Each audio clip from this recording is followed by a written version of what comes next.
Merci de nous avoir rejoints pour ce plateau. Alors, on va continuer à parler concret, à parler vrai. Depuis la première intervention de Jean-Marc, vous avez compris, votre nouveau consommateur aujourd'hui, il veut de la qualité, il veut du service plus, il veut du local, il veut de la proximité, il veut de l'agilité, il veut de l'innovant, il veut du participatif. Il en demande beaucoup, notre consommateur, oui, mais aujourd'hui, il est comme ça. Il a des outils numériques à sa disposition qui lui permettent d'avoir tout de suite et tout le temps. Et la révolution numérique qu'on est en train de vivre a donné un coup d'accélérateur à toutes ces mutations en cours dans le commerce. On va faire très rapidement l'introduction, juste 2 petites minutes. La grande distribution dans l'après-guerre a complètement bouleversé le secteur du commerce. Le numérique, quelque part, fait la même chose aujourd'hui. On est en train de vivre la même révolution. Je vous ai amené juste un petit truc d'un monde d'avant. Si un photographe professionnel pense que son métier, c'est encore ça, il y a 10 ans, oui, c'était ça. Aujourd'hui, on peut toujours être photographe professionnel, mais le développement argentique, c'est terminé. On a fait muter des métiers et on continue à le faire. On va voir justement qu'avec nos participants aujourd'hui, merci à vous tous de nous avoir rejoints, et on est dans cette thématique, on est dans cette dynamique, on est dans cette passion de son activité commerciale. Et je vais donner tout de suite la parole à Anne Plessier. Merci d'être avec nous. Je prenais cet exemple justement parce que vous êtes dans un secteur d'activité. Oui, normalement ça marche très bien. Parfait. Vous êtes dans un secteur d'activité qui a connu de grands bouleversements et vous avez répondu justement très très bien aux nouveaux consommateurs et vous avez mis des choses en place. Votre secteur, c'est ? Moi, je suis mercière. Mercière à Saint-Quentin. Dans le centre-ville à Saint-Quentin. Donc racontez-nous un petit peu l'histoire de du magasin. J'ai repris l'activité, moi, il y a 20 ans, à mes parents. Donc ça fait 45 ans que le magasin existe. Moi, je suis préparatrice en pharmacie, donc je me suis recyclée parce que j'ai pas voulu laisser tomber la mercerie. Je trouvais que c'était une branche, moi j'ai baigné dedans, donc voilà, et ça me plaisait. Et puis je trouvais qu'il y avait encore plein de choses à faire, montrer aux gens, voilà. Donc j'ai mis en place au départ des cours de broderie et de patchwork, c'était ce qui marchait à ce moment-là. On a fait un atelier au premier étage. Et depuis 10 ans, on donne des cours de couture. Donc ça a vraiment, c'est bien parti en machine à coudre. Et là, on accroche, voilà. Donc votre métier d'origine, c'est de vendre des produits de mercerie. Voilà, la mercerie. Mais en fait, aujourd'hui, votre métier, c'est plus seulement ça, c'est de rendre service à vos clientes. Voilà, on leur vend la fermeture et on leur propose d'apprendre à la poser eux-mêmes. Plutôt que d'aller la faire chez quelqu'un, ils viennent poser leur fermeture éclair, apprendre à le faire eux-mêmes. C'est une demande qu'on a eue, quoi. Comme on disait tout à l'heure, c'est pas de la concurrence, c'est pas parce que les gens vont apprendre à le faire chez eux qu'ils vont plus être clients de votre magasin, au contraire. Non. Vous avez quel résultat vous avez aujourd'hui? Est-ce que vous avez fidélisé cette clientèle? Oui.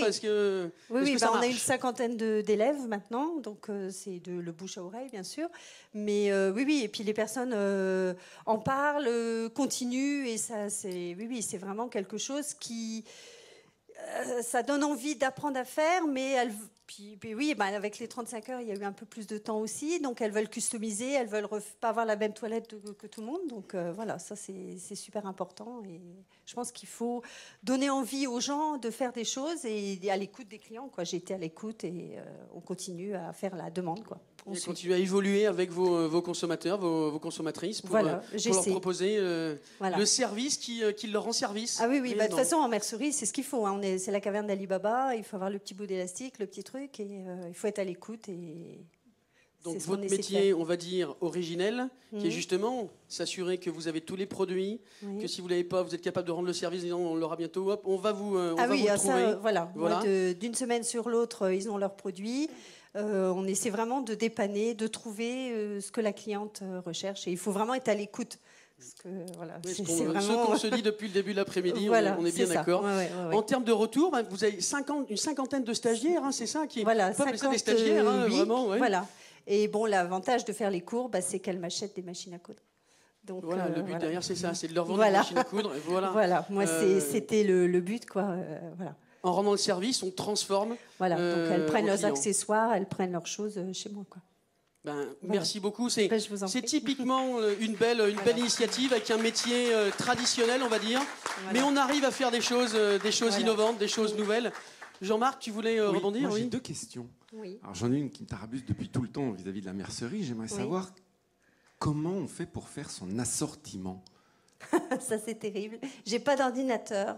Enfin, ma compta est sur ordi, mais tout est dans ma tête. Je prends mon carnet et je passe dans mes rayons et je... Et comment vous choisissez? Comment est-ce que... Parce que l'hiver, des je commande fils... plus de fermetures foncées, des grandes. Et puis l'été, c'est des plus claires. C'est dans ma tête, quoi. Franchement, C'est un savoir-faire. Oui. Vraiment. Oui. Mais j'ai appris... Enfin, j'ai baigné dedans, donc voilà. Mais après, la commande, c'est petit à petit. Alors justement, puisque vous avez baigné dedans, quelle différence vous faites aujourd'hui entre la consommatrice, qui est essentiellement une consommatrice et pas un consommateur, il y a 20 ans, et aujourd'hui? Parce que le métier a changé. Les demandes ne sont pas les mêmes, alors que les produits sont sensiblement les mêmes. Oui, les gens sont plus exigeants, ils veulent tout de suite. Donc c'est le stock, c'est très important. Donc c'est vrai que j'ai assez de stock, enfin j'essaie. Maintenant, le bout de dentelle, c'est toujours la même chose. C'est quand même, enfin c'est plus les clients où il faut plus de stock. Moi c'est le stock qui est vraiment c'est tout de suite. Mais c'est là où justement il faut être bon sur qu'est-ce qui va se vendre. Oui, mais il faut regarder la mode, il faut donner envie aux clients, réaliser des choses pour montrer. C'est ça qui est important, quoi. C'est vrai que. Donc vous faites quand même ce travail de suivre la mode, de voir les références qui se vendent plus que les autres. Ah oui. On va dans les salons. Il faut vraiment se mettre à. Bon, puis je fais aussi tout ce qui est accessoires de mode. Les chapeaux, donc automatiquement on suit quand même aussi. Et puis j'ai pas une boutique monotone, quoi. C'est vrai que il faut tout ce qui est pour customiser. Donc on vient. Essentiel aujourd'hui. Voilà. Ça, il y a une grosse demande là-dessus. Aussi bien en sac à main, où on customise son sac, que son vêtement, on rallonge, on met un bout de dentelle, quoi. Ce qui est vraiment intéressant, parce qu'on cite toujours les grandes marques textiles, à l'instar de Zara, et donc l'ensemble du groupe Inditex, de Gap, etc. Voilà. Alors qu'en définitive, c'est toujours le même produit. Et on s'aperçoit qu'aujourd'hui, l'objectif, c'est que ce même produit devienne un produit très personnel, avec des broderies, avec... Moi, je le vois bien avec mes étudiants, il n'y a plus une seule paire de jeans qui est identique. C'est fini, c'est terminé. On achète un blouson, enfin, je ne veux pas citer de nom, une grande marque, H&M ou un truc comme ça, quoi, une blouson à 10 €, on va changer, on va mettre une fermeture en strass, on va changer les boutons. Voilà, j'ai un énorme rayon bouton. Et on va réinventer le produit, on va réinventer une expérience autour d'un produit qui a été acheté ailleurs, mais il faut aimer, un savoir-faire. Il faut aimer ce métier. Si on n'aime pas, c'est pas la peine. Il faut que le produit ait une vie et pas simplement une forme. Voilà. On est bien là pour parler de passion commerce. Ah oui, là c'est vraiment. C'est pas un hasard si vous avez été choisi par nos amis de la CCI pour justement nous raconter votre expérience, parce qu'il y a une vraie passion, il y a un vrai savoir-faire. Voilà, tout à fait. Chaque cliente est différent et je vis dans la couleur en plus, donc ça c'est super. Merci beaucoup pour votre témoignage. On a parlé du savoir-faire, on va parler un petit peu du faire-savoir maintenant aussi. Parce que voilà, c'est l'autre pendant de son activité de commerçant. Grégory Poulet, vous êtes dans le prêt-à-porter à Bohain, Chic et Jeune, c'est ça, c'est le nom de l'enseigne? Voilà, tout à fait. Bonjour à toutes et à tous. Donc oui, je suis le magasin Chic et Jeune à Bohain-Vermandois depuis maintenant 3 années, où j'ai repris, après une fermeture, l'activité de mes parents qui l'avaient depuis 12 ans.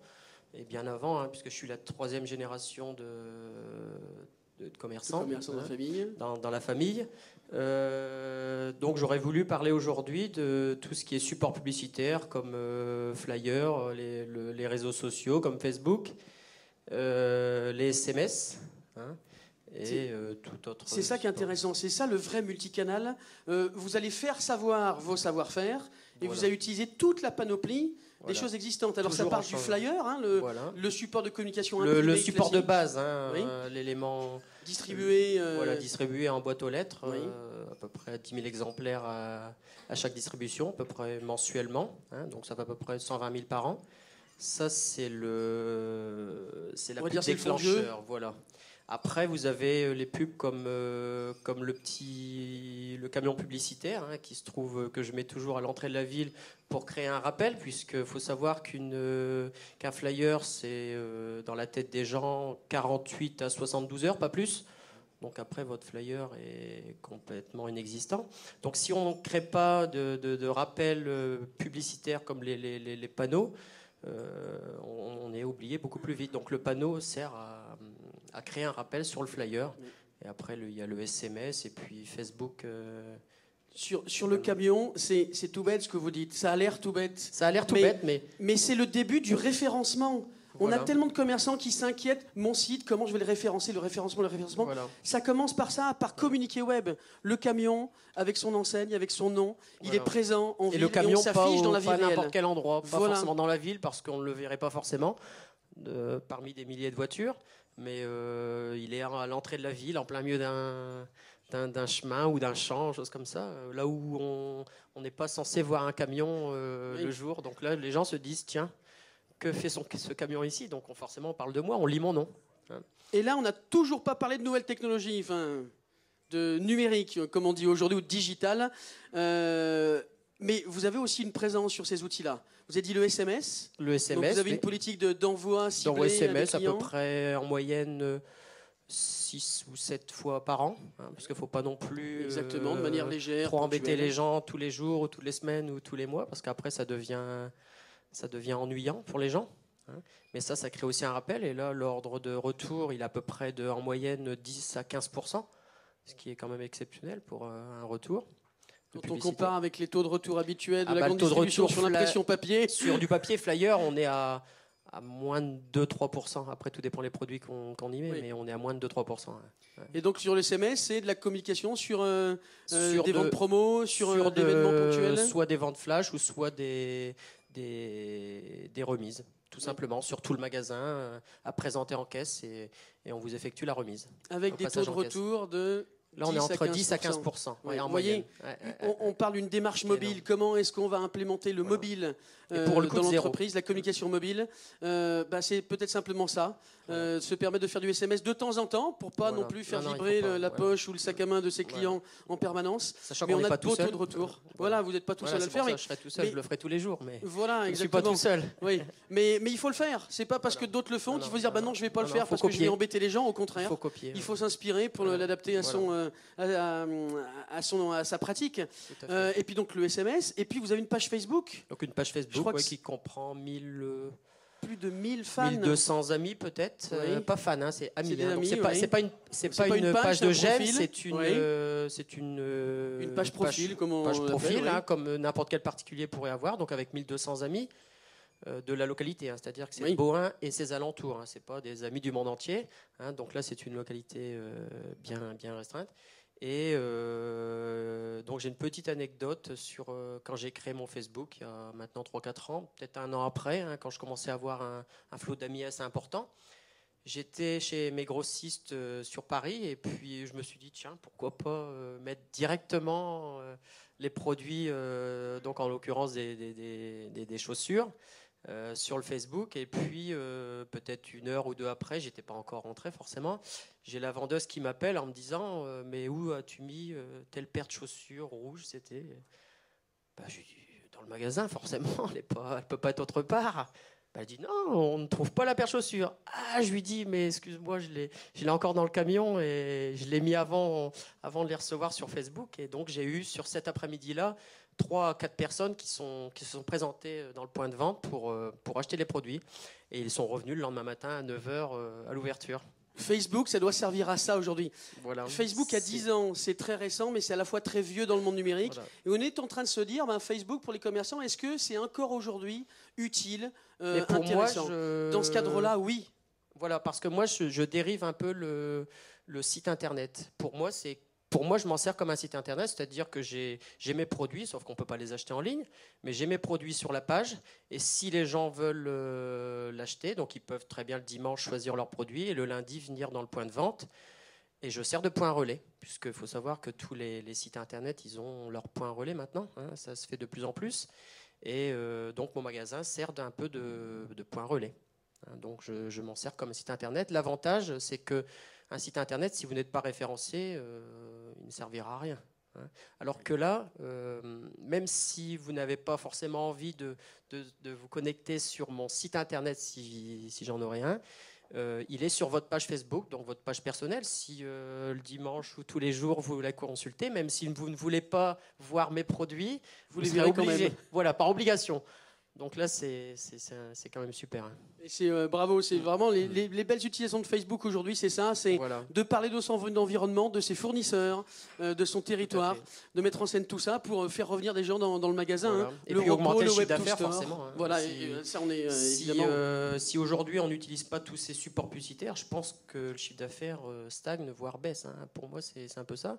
Et là, grâce à tous ces supports publicitaires, je peux progresser à 2 chiffres depuis plus d'1 an maintenant.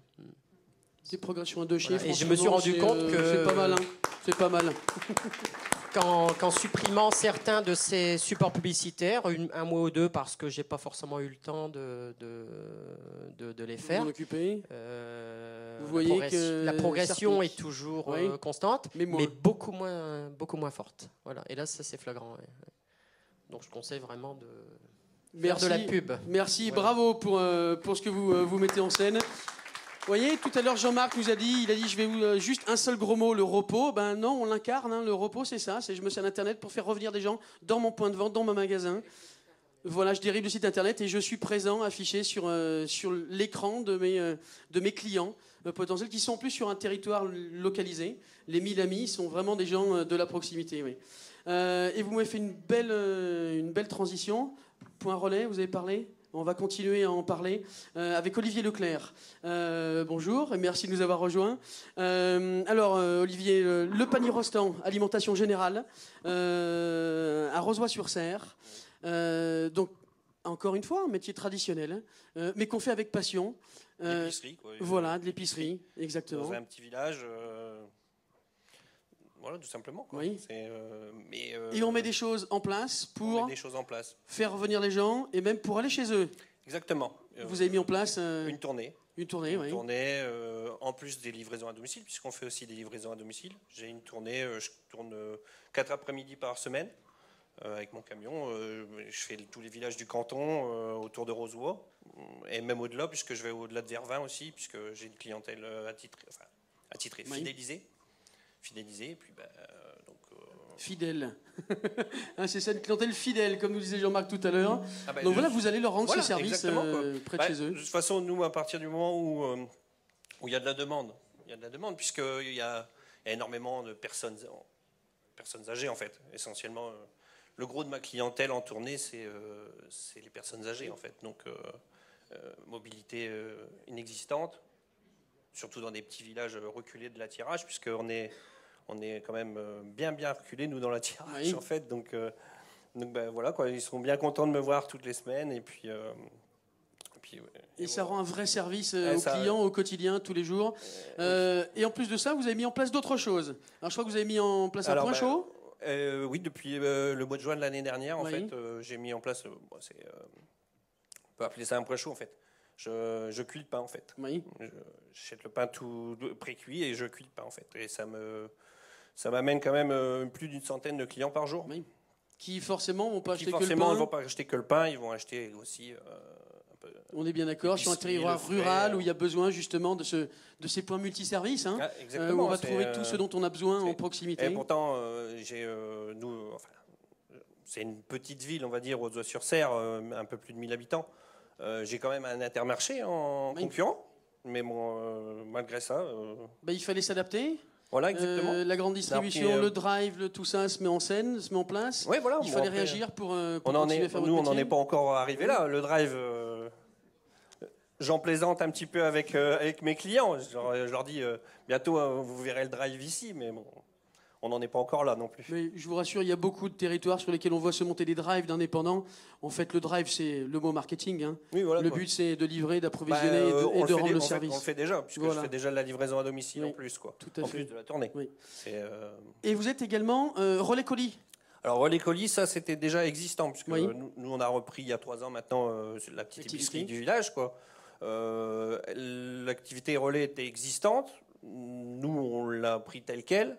Là, on est en discussion avec donc la maison relais, puisqu'on a un contrat avec une maison de livraison.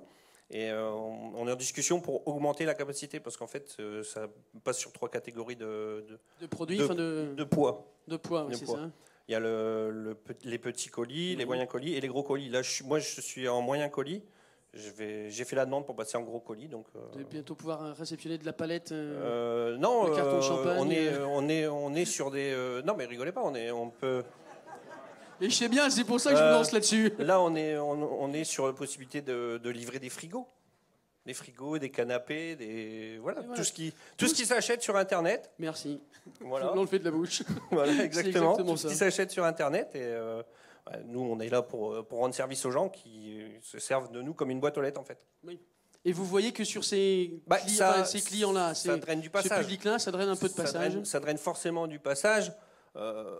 Après, les achats en plus du colis, c'est anecdotique, on va dire, mais voilà quoi, ça amène un petit peu de vente, on va dire. Oui.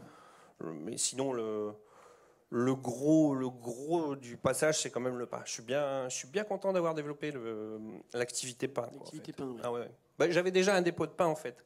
Oui. Je travaillais avec un boulanger, ça fonctionnait. J'avais déjà pas mal de clients en pain.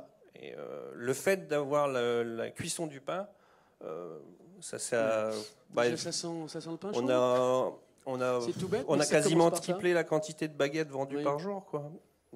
Puis on a la possibilité, on cuit le matin, on cuit le midi, on cuit le soir. Les gens qui sortent du travail le soir à 18h, ils passent devant le magasin, ils peuvent avoir une baguette chaude. Donc ça, c'est du plus. C'est du service plus. C'est exactement. Voilà, on en revient encore à ce qu'on se disait. On est dans le vrai à chaque fois avec vos témoignages. Bravo aussi à vous pour cette mise en place de service plus.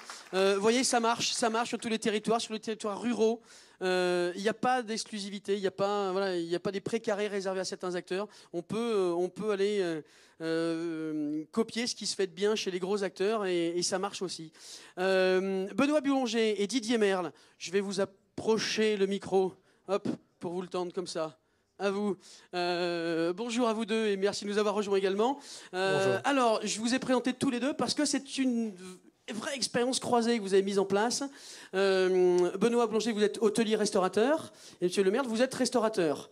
Le service plus, c'est ça aussi dans l'hôtellerie, c'est de se dire aujourd'hui, mon métier, ce n'est plus de commercialiser de la chambre d'hôtel, mais d'aller beaucoup plus loin que ça.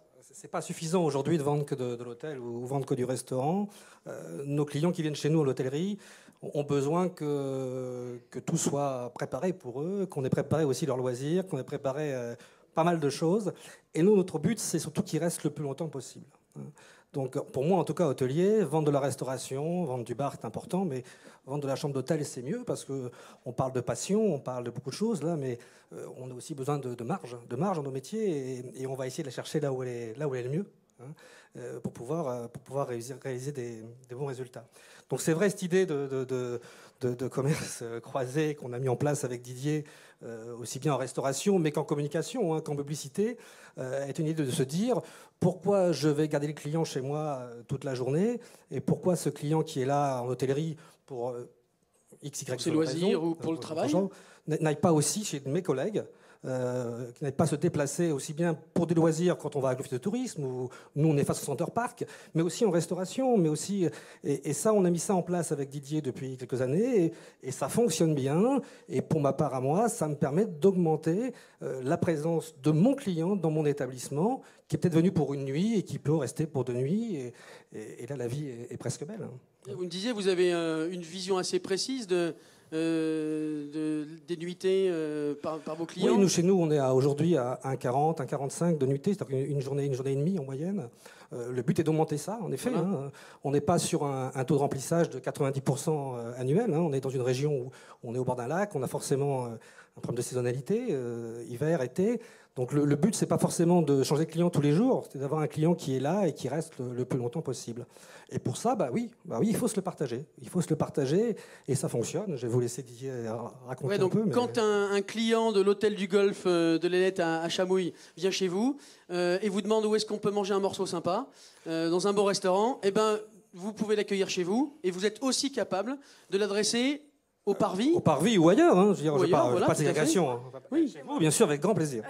Non, pas de ségrégation. On va chercher un peu ce que le client va rechercher, si vous voulez, au départ. On va voir on va analyser ce qu'il veut. L'animation du territoire pour enrichir l'expérience du client touriste qui est passé chez vous pour essayer de le capter le plus longtemps possible. Reste le plus longtemps possible dans cette région, tout à fait. Et en effet, alors Didier, parce qu'on a communiqué, voilà, on a communiqué aussi bien en affiches, on est bien sur les bus urbains, etc., ensemble, sur 2 endroits, 2 sites, 2 couverts. Du multicanal. Voilà. Je vais vous le passer, il va vous raconter son... merci. Oui, Didier, racontez-nous de votre côté comment ce partenariat se met en place et comment ça vit, tout ça. Ça vit bien. Chez moi, ça représente 300-400 couverts Mettez bien le micro. que je ne ferai pas autrement. Benoît m'envoie des clients qui sont chez lui et nous, on a des clients qui ont des demandes d'interrogation où ils peuvent dormir aussi. On les renvoie aussi. S'ils veulent faire 15 km, ils ont le choix d'aller chez Benoît aussi, et chez les autres, sans problème. Et lorsque Benoît envoie des clients chez nous, on sait pourquoi ils viennent. Ils ont été envoyés, donc on a une attention particulière. Le client repart satisfait, et dans son esprit, le prestataire, c'est pas nous, c'était Monsieur Boulanger. Donc, et chacun profite des retombées, voilà, de la qualité qu'il a su mettre en place au service du client qui est venu chez l'un ou chez l'autre. Donc 300 couverts, de plus par an, audités. C'est-à-dire que vous savez vous avez mis en place ce process de savoir. Il suffit de cocher à chaque réservation téléphonique. Voilà, tout simplement. C'est du bon sens, encore une fois, Jean-Marc. On en revient, on utilise les mêmes mots, mais voilà, on illustre des vraies pratiques. Oui. Moi, ce qui me surprend, c'est qu'en fait, ce sont des commerçants qui font du commerce, au sens propre du terme, et qui me font penser à M. Jourdain. Autrement dit, ils font du marketing sans même s'en rendre compte. Et c'est brillant parce qu'en définitive, la seule chose qu'ils font concrètement, c'est de prendre connaissance des spécificités de leur environnement et de s'y adapter parfaitement. Autrement dit, d'être vraiment à l'écoute des besoins du client, d'être vraiment à l'écoute des technologies utilisées par le client et des besoins ponctuels, y compris en matière de vente croisée, d'un établissement à un autre. Et ça, je trouve ça brillant, parce qu'on parlait de synergie avec Jean-Luc tout à l'heure. Là, on est vraiment dans une synergie totalement constructive. Et on se rend compte que dans l'hôtellerie aujourd'hui, il n'y a pas moyen de faire autrement pour s'en sortir. Les grands groupes commencent à comprendre que l'expérience compte avant tout, et que le fond de métier, c'est bien de vendre la chambre, mais s'il n'y a que ça, c'est pas suffisant aujourd'hui pour attirer, j'ose pas dire fidéliser, mais pour faire revenir des clients, le bouche à oreille qui va aller fonctionner sur Internet tout seul. Je crois que vous êtes également présent sur les réseaux, sur Internet ou pas encore. Très peu sur Très Internet. peu. Nous, on a un site, mais je m'en sers pas Oui. énormément.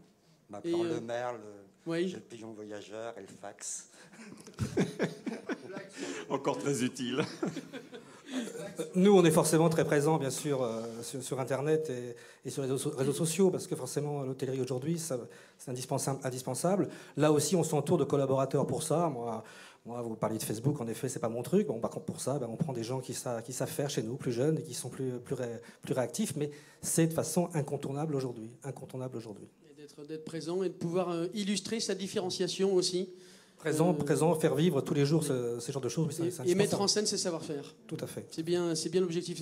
Ces outils-là, ces outils numériques ne doivent servir qu'à ça. Ils ne viennent pas bouleverser la façon dont vous faites votre métier. Ils doivent venir enrichir votre plus-value et vos savoir-faire pour mieux adresser les clients. C'est un apport supplémentaire, et puis de toute façon, on ne peut pas aller contre. Donc le but n'est pas d'aller contre, d'aller avec, d'aller en avant. Tout à fait. Merci pour vos témoignages et bravo pour l'initiative. Voilà, c'est la vraie compréhension de l'intérêt partagé. Estelle Mercier, rebonjour. Je vous dis, est-ce que vous êtes montée tout à l'heure sur scène? Oui, tout à fait. Pour recevoir votre bistrot de pays. Votre bistrot de pays. Et je crois qu'on aurait presque pu avoir un gâteau avec une petite bougie à souffler dessus. Non, il se passe pas quelque chose aujourd'hui? Ça fait 2 ans que j'ai repris l'entreprise aujourd'hui. Oui. Là, ça fait 2 ans pile. 2 ans pile bravo. aujourd'hui. Et ça s'inscrit. Bravo. Et on vous souhaite bon vent pour la suite. Ouais. C'est une vraie entreprise Passion Commerce, parce qu'il y a 2 ans, on commençait l'expérience Passion Commerce. Oui, il y a 2 ans, ici, je travaillais dans le bâtiment, alors ça n'avait rien à voir. Oui, mais voilà. C'est une profession où on s'engage aussi, on y va moi, avec passion. Moi, je suis dans une petite commune à Gizy. Je fais partie de la communauté Champagne-Picarde. Bon, j'ai repris en fait ce commerce où il n'y avait pas de brasserie, où en fait c'était un peu à l'abandon, on va dire, pour beaucoup de choses. Et puis voilà quoi. Donc j'ai plein d'idées. Donc il y avait besoin de redynamiser, je suis une d'animer. ch'ti, alors moi je suis une ch'ti, alors voilà, faut que ça bouge. J'ai eu du mal au départ parce que je trouvais que la mentalité n'était pas du tout la même ici que chez moi. Et puis ils m'ont adoptée. Enfin, puis moi aussi je les ai adoptés. Hein, parce que, ça va dans les deux sens. Je fais beaucoup de choses. Hein. On a une salle de réception derrière, où anniversaire, baptême, mariage, Halloween. Beaucoup d'animation. Voilà, énormément d'animation, où je suis obligée parce qu'il faut que je fasse venir les gens. Les personnes avant moi, en fait, c'était des personnes en fin de carrière, on va dire. Oui. Donc, bon, ben voilà, ils vivaient un peu sur leurs acquis. Hein. Enfin, je leur jette pas la pierre, hein, voilà quoi. Et donc, il fallait refaire venir les gens.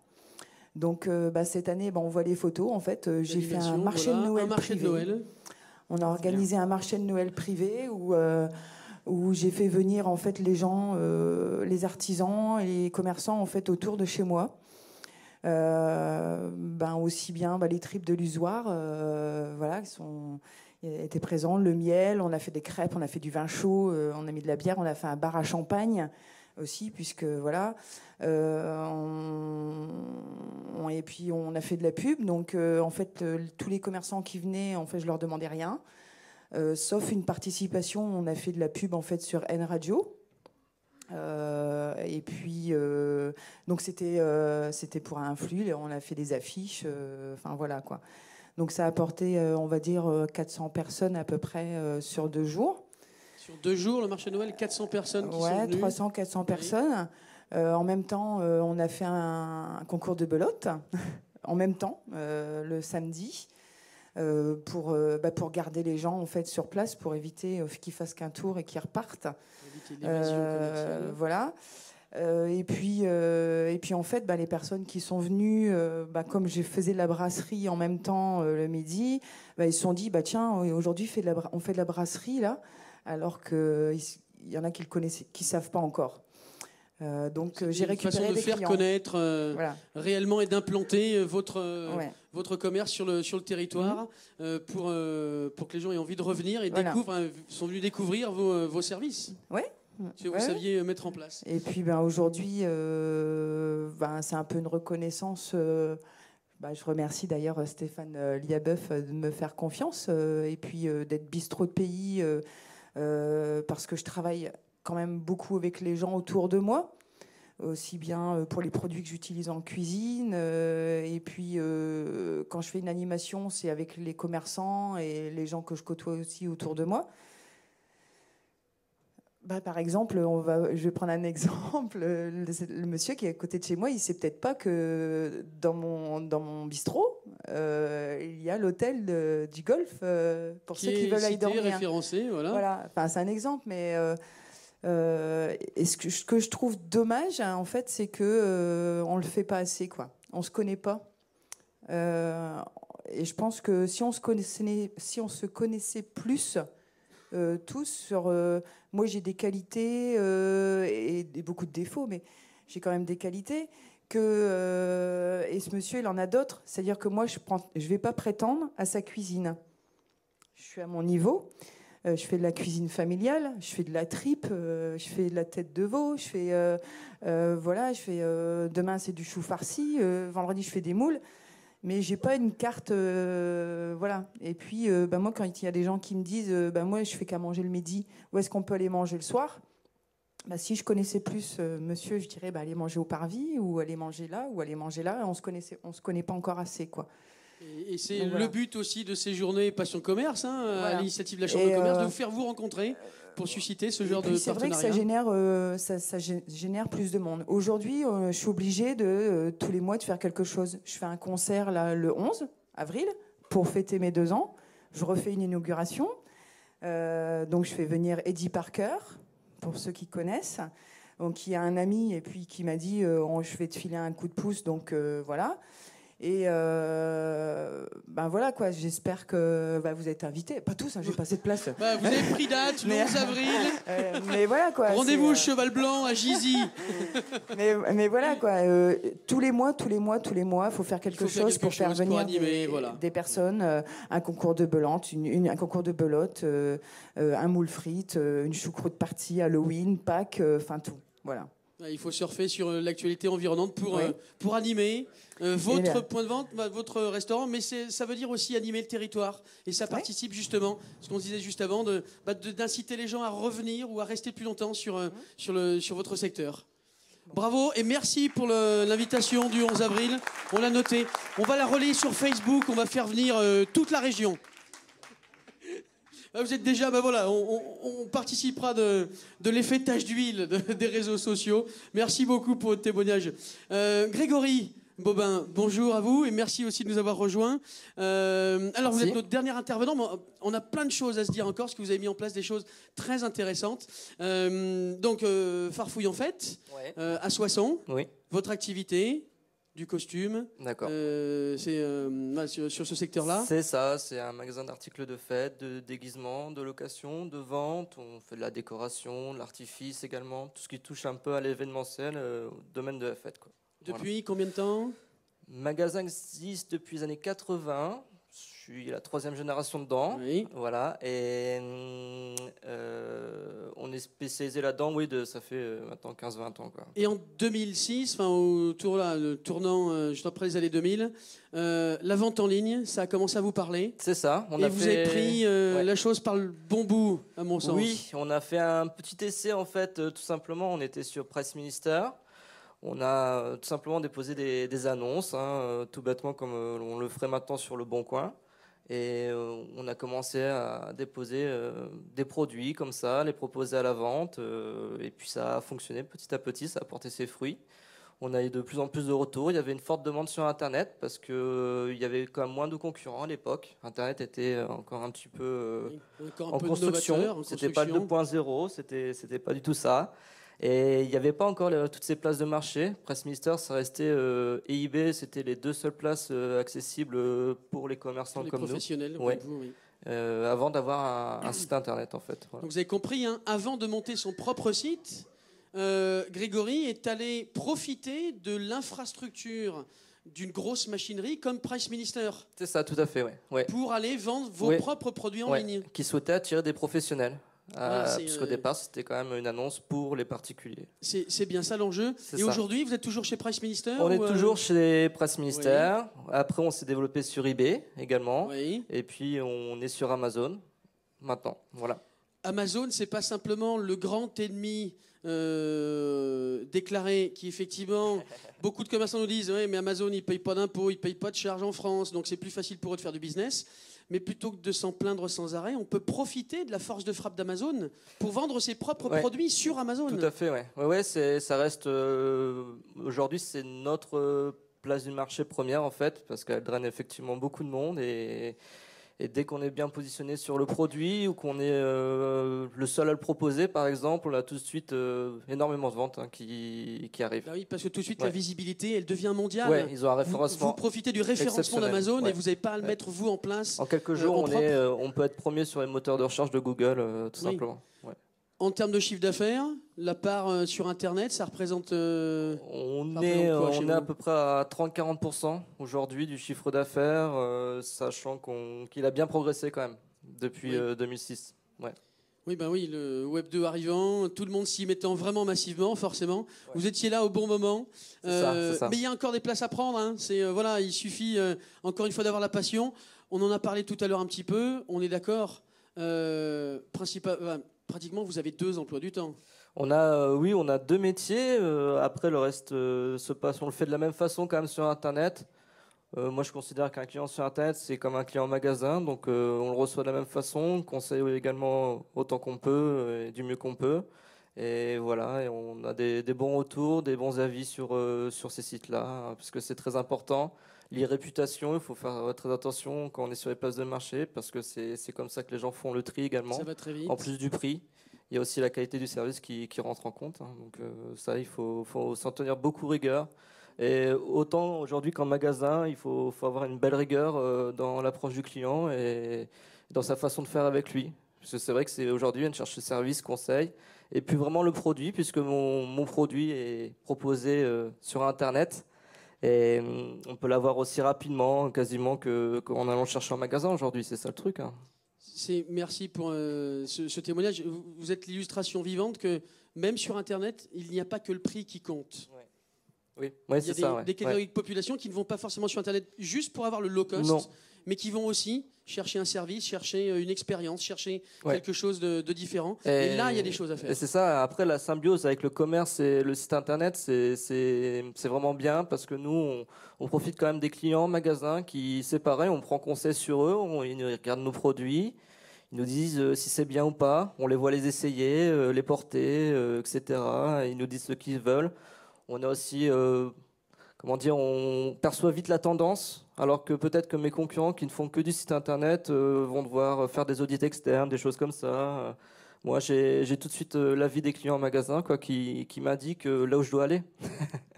Bravo pour encore une fois ce multicanal, tous les canaux de vente possibles. Le site internet en propre maintenant, vous avez un site qui vous appartient. On a un site internet, on vient de refaire une refonte pour avoir un site moderne et pour nous offrir tous les outils nécessaires comme la gestion du stock en commun avec le magasin et celui d'internet pour pallier justement, pour faire attention à toujours cette e-réputation et à toujours avoir le produit disponible sur internet surtout. Et puis après toucher également tous les réseaux sociaux, tout ça, enfin la totale quoi. La e-réputation, c'est un mot de e-commerçant, mais c'est jamais que faire attention à la qualité qu'on va dérouler à son client, et c'est jamais que le métier du commerçant. C'est exactement ça. Donc, un e-commerçant, c'est d'abord un commerçant. Exactement. Tout à fait. Moi, je conçois comme ça. Voilà. Oui, vous avez bien raison, parce qu'apparemment ça marche bien. Et, on espère. Bravo à vous et bonne route pour la suite. Bon vent. Merci à vous tous. On a à peu près respecté le timing. Jean-Marc, si tu avais quelque chose à rajouter, je voulais juste sur on était là-dessus sur le e-commerce. Il faut bien prendre compte, se rendre compte qu'aujourd'hui, le e-commerce en France, en 2013, le chiffre d'affaires du e-commerce a été 50 milliards d'euros. Et quand on compte e-commerce, on compte y compris les billets de train vendus sur le site de la SNCF. 50 milliards d'euros. Ce qu'on appelle le C2C, donc du consommateur au consommateur, le Amazon classique, le eBay, etc., c'est estimé à peu près 70 milliards d'euros de chiffre d'affaires en France en 2013. Ce chiffre d'affaires-là est une nouvelle consommation, de nouvelles pratiques de la part des consommateurs. Et sur le e-commerce, vous voyez, il y a encore de belles histoires à raconter. Grâce à vous, merci beaucoup. Jean-Marc, oui.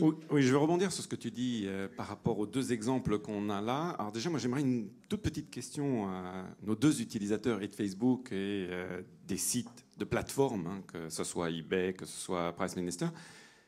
Combien de temps estimez-vous passer sur la communication de vos enseignes respectives? Je ne parle pas de la vente, je parle juste combien de temps par semaine j'investis pour entretenir cette e-réputation.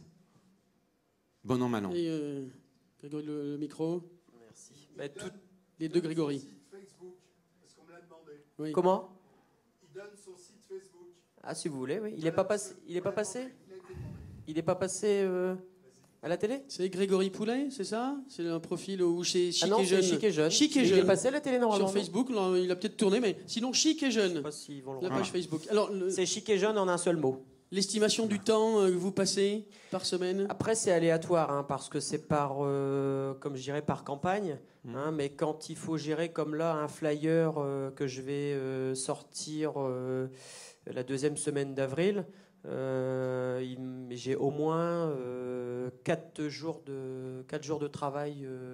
Sur la communication de manière globale. C'est-à-dire que je fais la conception moi-même du flyer, en totalité. Je recrute les mannequins, je les prends en photo et puis j'adapte. Et ça combien de fois par an? Vous faites ça fait à peu près 8 flyers par an. D'accord. Et donc ça demande un peu de travail. Après, le Facebook, c'est un travail, je dirais, journalier. Hein. C'est quelques produits comme ça tous les jours, de temps en temps. Et après, donc le SMS, une fois tous les mois ou tous les 2 mois. Quoi. Mais ça demande quand même pas mal de temps. Voilà. Et surtout à la création du départ, parce que comme je vois, là, j'ai à peu près 300 contacts dans mon téléphone, hein, qui essentiellement ont des clients de la localité, mais ça ne se met pas en place sur 2 voire 6 mois de temps. Hein. Ça met plusieurs années de recueillir. Ça s'enrichit, ça s'enrichit tout. Une vraie démarche de fichier client. Mais c'est du temps à passer au départ, mais qui paye forcément après, puisque c'est un support totalement gratuit. Donc il faut pouvoir quand même donner du temps pour le créer. Hein. Mais quand Grégory nous dit qu'il est chez son fournisseur, il prend une photo, il la met sur Facebook, vous y avez passé quelques secondes. Ah oui, mais c'est le cumul de ces quelques secondes qui effectivement donne du temps passé, mais qu'on a du mal à quantifier parce qu'il ne faut pas le considérer comme un temps de travail supplémentaire, comme une charge supplémentaire. Là, à peu près c'est le réflexe. Au niveau volume, on est à peu près sur l'après-midi, j'ai vendu à peu près 150 € grâce à Facebook. Grâce uniquement sur quelques produits. Ça qui vous a coûté quelques secondes et 0 €. 0 €. Oui. Voilà, c'est ça qui est essentiel, puisque la pub coûte très cher comme le flyer. Tout le monde le sait. Oui, merci. Et Grégory, sur... Oui, Anne. Et les cours de couture sont sur Facebook, évidemment. Je ne l'ai pas dit à chaque fois, mais je crois que vous avez tous une présence numérique. On pourrait peut-être repasser un peu les Facebook. On va voir si on peut refaire tourner un petit peu. Mais, donc, dernière intervention, Grégory. Oui. Le temps que vous estimez passer sur notamment les places de marché, parce que vous êtes très présent là-dessus. Sur les places de marché, on y passe du temps, hein, quand même. On y passe des journées complètes juste pour la vente, la mise en place des produits dessus, l'emballage, l'expédition, etc. Donc on peut y passer des journées. Tout dépend après du flux vraiment qu'on a en termes de travail. Et bien sûr, moi, c'est quand même un travail plutôt saisonnier puisque c'est lié aux événements aux fêtes nationales, aux événements internationaux comme la Coupe du Monde cet été, par exemple, qui va engendrer sûrement une belle croissance si l'équipe de France gagne. Et après, voilà. Après, pour les réseaux sociaux, c'est du quotidien, le Facebook, le Twitter, le Google+, tout ça, ce sont des choses... moi, j'y vais tout le temps parce que les gens posent aussi des questions dessus, sur le Facebook. Ils demandent si on a tel ou tel produit. On communique avec eux, voilà. Vous baignez dans le numérique. On baigne dans le numérique, exactement. Voilà. On a un chat directement sur le site internet aujourd'hui. Donc, les gens, sur n'importe quelle page, peuvent nous trouver comme si on était à côté d'eux en magasin. Voilà. Oui. Deux choses par rapport à ça. La première, c'est quand on va sur Internet, c'est pas one shot. C'est pas ça y est, je suis sur Internet et je fais plus rien. Là, on a l'illustration parfaite de c'est quotidien. C'est tous les jours qu'il faut que j'entretienne la chose. Ça, c'est le premier enseignement. C'est pas possible autrement. Et le deuxième enseignement, qui est vraiment très appréciable parce qu'ils ont parfaitement compris comment l'utiliser, c'est la e-réputation. C'est-à-dire que hier, je n'arrivais pas à satisfaire un client. Dans le meilleur des cas, il le gardait pour lui. Aujourd'hui, il n'est pas satisfait sur Facebook. Si j'ai 1200 amis, j'ai 1200 entre guillemets amis qui savent qu'il n'a pas été satisfait. Oui. Ce qui veut dire que pour le commerçant, c'est véritablement la baguette de Merlin l'Enchanteur, mais c'est aussi l'épée de Damoclès. Hein. C'est les deux en un. Les deux en un. Et ça, il faut vraiment le garder à l'esprit. Oui. D'autant plus que les clients insatisfaits vont aller le dire tout seuls. Absolument. Les clients satisfaits, il faut les inciter à aller quelque part vous donner en parlant sur la restauration d'hôtellerie, le pourboire au patron, c'est pas la pièce ou le billet qu'on laisse sur la table, ça c'est pour le service, c'est pour le serveur. Le pourboire qu'on laisse au patron, c'est l'avis positif qu'on va aller lui poster. Mais il faut susciter cette prise de parole positive parce que on sait que l'homme est humain et forcément ça n'y pense pas tout le temps. Merci beaucoup à vous tous et bravo, mille bravos pour vos expériences que vous avez mis en place dans vos boutiques. Bravo, merci beaucoup.